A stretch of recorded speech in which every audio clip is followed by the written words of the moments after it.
आप सुल्तान मदीना महबत वहयु सकीना नूर से मामूर सीना मिस्क से बेहतर फसीना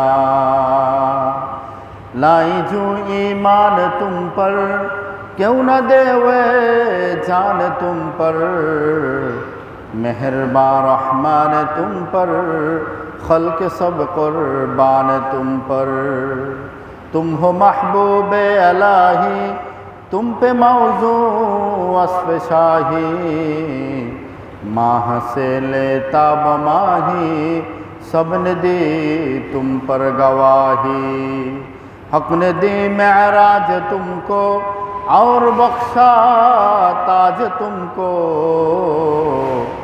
दी सलाती बाज तुमको या शफी अल मुज़निबी दी सलाती बाज तुमको या शफी अल मुज़निबी।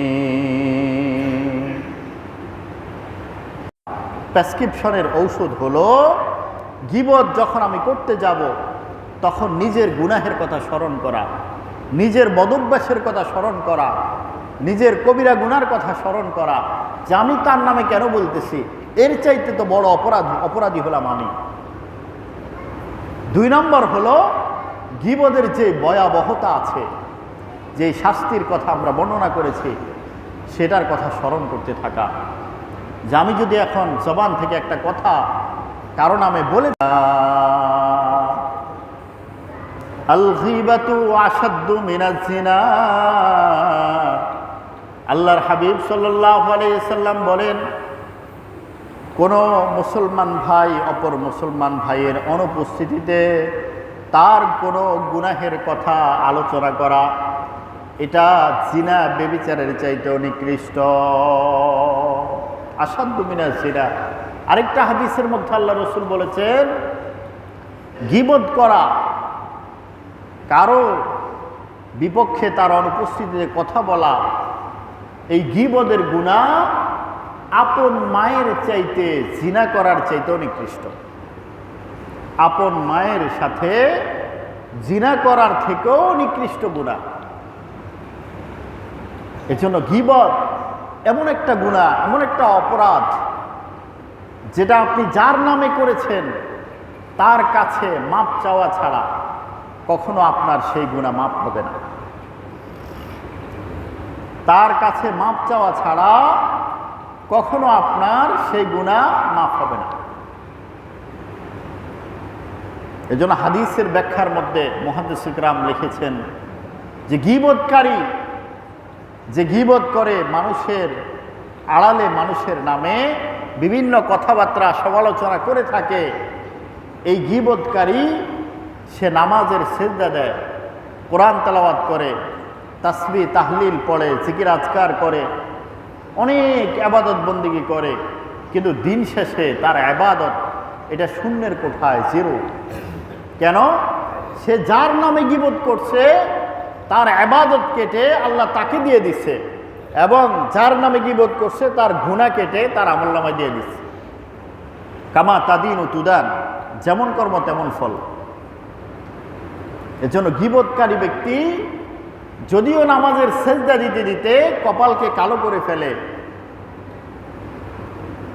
নামাজের সেজদা দিতে দিতে তার কপালের মধ্যে কালো চিহ্ন পড়ে যায়, এবং তেলাওয়াত করতে করতে তার জিহ্বা ব্যথা হয়ে যায়, জিকির করতে করতে করতে তার কণ্ঠনালী শুকিয়ে যায়, কিন্তু দিন শেষে রাত শেষে তার ইবাদত শূন্যের কোঠায় পৌঁছে যায়, শূন্যের কোঠায় পৌঁছে যায়।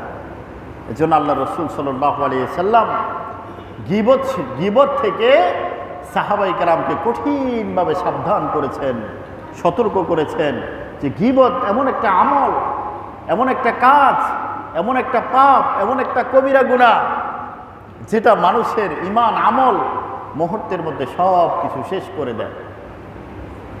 এজন্য হাদিসের মধ্যে আমাদেরকে আমল শিখিয়েছেন, মান সমাতা নাজা, যে চুপ থাকে সে নাজাত পেয়ে যায়, মুক্তি পেয়ে যায়। আর আপনি যখন কথা বলতে যাবেন সুর মিলাইতে যাবেন তখন আপনার জবান থেকেও গীবত বের হয়ে যাবে। অপর ভাইয়ের সমালোচনার কথা, অপর ভাইয়ের অজান্তে তার বিভিন্ন অপরাধের কথা আপনার জবান থেকে বের হয়ে যাবে, তখন আপনার গীবতের গুনাহ হয়ে যাবে। এজন্য মেরে ভাই, সাবধান থাকা, সতর্ক থাকা, যাতে আমার মাধ্যমে কোনো ভাইয়ের, কোনো মুসলমান ভাইয়ের গীবত এবং শিকায়াত, পর সমালোচনামূলক কথা আমার জবান থেকে কখনো বের না হয়। যদি বের হয় তাহলে আমার আমল বরবাদ হয়ে যাবে, আমার নেকিগুলা কেটে যার সমালোচনা করেছি তাকে দিয়ে দেওয়া হবে। এজন্য নবী করিম সাল্লাল্লাহু আলাইহি ওয়াসাল্লাম গীবত সম্পর্কে সতর্ক করেছেন। হযরত ইবনে আব্বাস রাদিয়াল্লাহু তাআলা আনহু থেকে, আনাস ইবনে মালিক রাদিয়াল্লাহু তাআলা আনহু থেকে বর্ণিত, তিনি বলেন, একবার নবী করিম সাল্লাল্লাহু আলাইহি ওয়াসাল্লাম দুটি কবরের পাশ দিয়ে অতিক্রম করছেন, দুটি কবরের পাশ দিয়ে হেঁটে যাচ্ছেন। আল্লাহ রসুল দেখতেছেন দুইটা কবরের মধ্যে আযাব হচ্ছে, শাস্তি হচ্ছে, দুটি কবরের মধ্যেই শাস্তি হচ্ছে। আল্লাহ রসুল সাল্লাল্লাহু আলাইহি ওয়াসাল্লাম বলেন, ফাইন্নাহুমা ইউআযাবান, এই দুইটি কবরের মধ্যে আযাব হচ্ছে, শাস্তি হচ্ছে। ফাইন্নাহুমা ইউআযাবান, এই দুইটি কবরের মধ্যে আযাব হচ্ছে। এরপর আল্লাহর হাবিব সাল্লাল্লাহু আলাইহি ওয়াসাল্লাম বলেছেন, আহাদুহুমা ইউআযাবু আন্নাহু ইয়ামুররু বিন-নামীমা, একটি কবরের মধ্যে আযাব হচ্ছে, ওই লোকটা দুনিয়ার মধ্যে মানুষের নামে গীবত শিকায়েত করে বেড়াইতো। ওয়াসানিয়া, দ্বিতীয়টা, আন্নাহু লা ইয়াস্তানজিহু মিনাল বাউল, সে প্রস্রাব করে কখনো পবিত্রতা অর্জন করত না। মাঝখানে আল্লাহ রসুল বলেছেন, ওয়ামা ইউআযাবানি ফি কাবীরিন,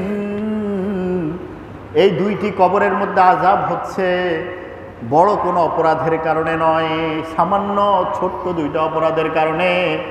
একজনের অপরাধ হলো আন্নাহু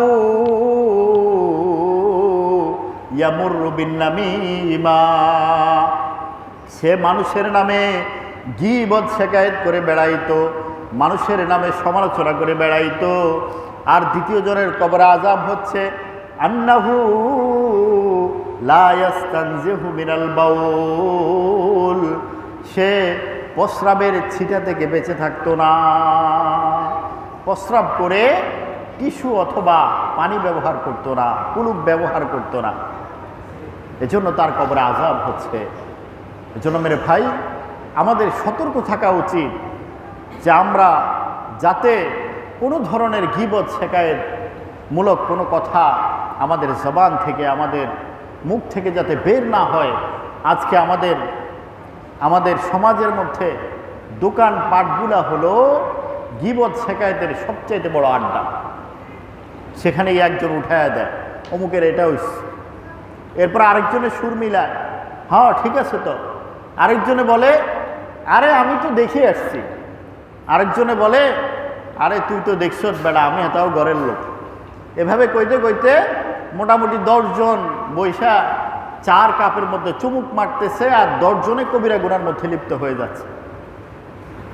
এভাবে দোকানপাট, বাজার ঘাট হলো গীবত শিকায়েতের আড্ডাখানা। এজন্য আল্লাহ রসুল সাল্লাল্লাহু আলাইহি ওয়াসাল্লাম যখনই বাজারে ঢুকতেন তখনই দোয়া পড়তেন।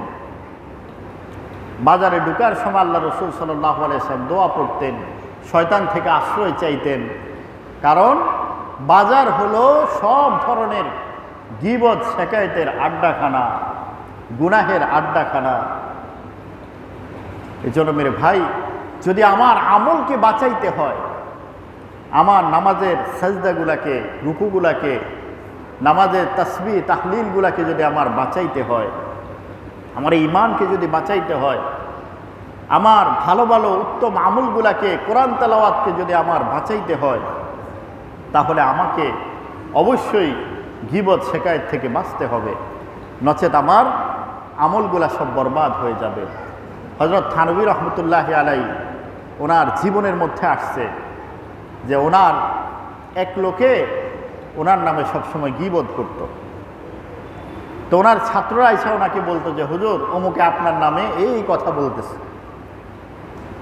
তো হুজুরে যখনই বলতো তখনই ওই লোককে যাইয়া 1 রুপিয়া হাদিয়া দিতেন। যে লোকে গীবত করতো তাকে যাইয়া 1